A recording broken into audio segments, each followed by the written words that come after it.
ஆன 5 எழுத்துளே அண்டமும் அகண்டமும், ஆன 5 எழுத்துளே ஆதியான மூவரும், ஆன 5 எழுத்துளே அகாரமும் மகாரமும், ஆன 5 எழுத்துளே அடங்கலாவது உற்றதே.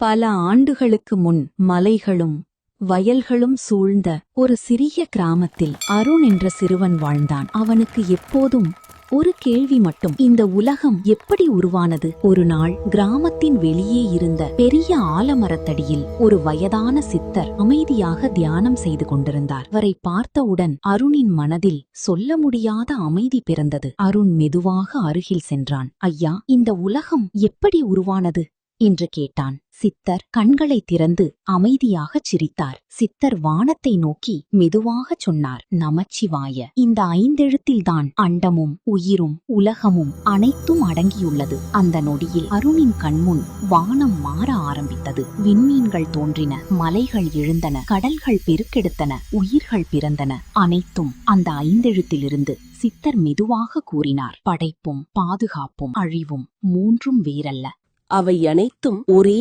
பரம்பொருளின் சக்தி. பிறகு சித்தர் அருணின் மார்பில் தனது கையை வைத்தார். கடவுளை வெளியே தேடாதே, உன்னுள் இருக்கும் ஒளியே இறை.